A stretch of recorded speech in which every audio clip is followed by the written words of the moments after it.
I think we've had some very uh, informative addresses, and I believe that the overall sense is that real estate in different parts of the industry through different asset classes is slowly coming of age in our country. At Lodha, while we've historically focused on being within the residential space over the last 5 years, we found that the opportunities for growth are quite expansive across asset classes. As we've grown our business into mid-income and affordable housing, we've also found that some of the other asset classes like logistics as well as office space, which Kaku was referring to, are quite resilient and offer very significant growth opportunities. However, I'll focus this discussion on our understanding of the residential space and how we believe that the residential space in India is evolving. As we all know, the last few months have been quite uh, significant changes for all of our lives. And I think one of the most significant changes which have come through is the emotional reaction to owning a home. Some of the data which has come out over the last 8 weeks shows that the US has had its strongest ever housing sales over the last 2 months. The UK home prices are at an all-time high, and equally, we're seeing very strong sales in other markets like China. What one understands from this is that having been locked in for a few months across the world, people have realized that home ownership is not only an integral part of wealth building, but also is an extremely important facet of living a fulfilling life.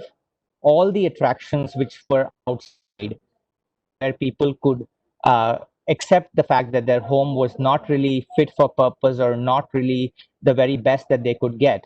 But they could sort of make up for it by being outside, whether entertaining themselves in different ways or being out in their offices or at malls and so on.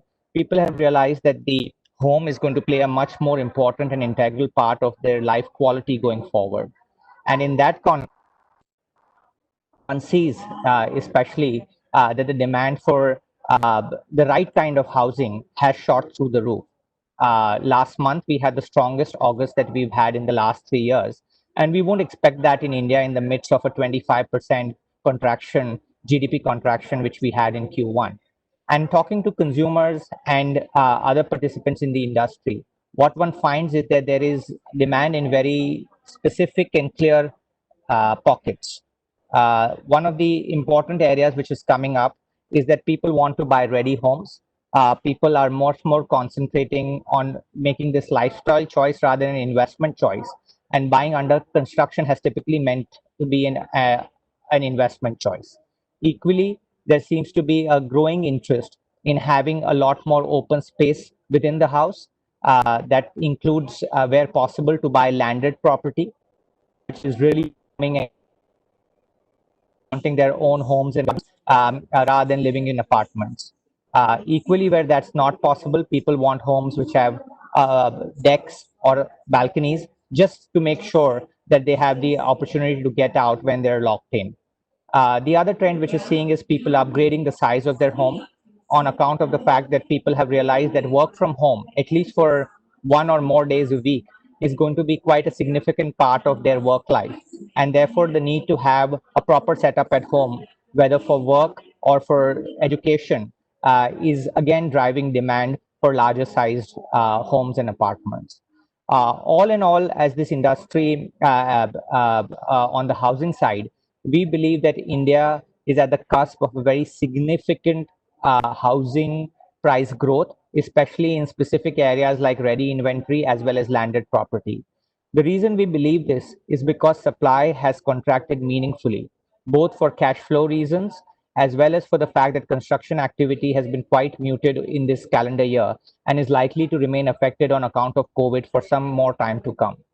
When we combine that with the supply side increase, the demand side increases that we are seeing, and the mindsets of people towards buying bigger or better homes, we believe that Indian housing, after having been stagnant or on a downward trend for the last 5 to 6 years, is now at a stage where over the next 2 to 4 quarters, one will start seeing a significant strengthening in prices, first driven by a constraint in supply, and then driven by the momentum effect, which is so typical of real estate.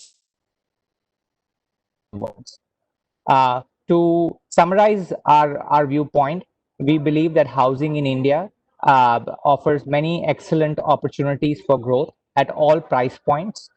Mid-income and affordable housing are definitely the most resilient part of the market, but there are continued opportunities in other parts of the market too. And as India recovers from this pandemic, and given the amount of money printing which has happened globally as well as in India, we expect that hard asset prices will strengthen, and that will benefit housing on the way forward. Last but not the least, with this money printing has come lower interest rates.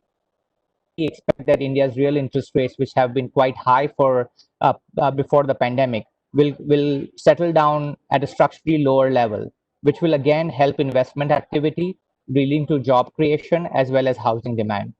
At an overall level, we continue to remain bullish on in the housing market and on locations where there is job creation, and combining that with developers who have a track record of delivery.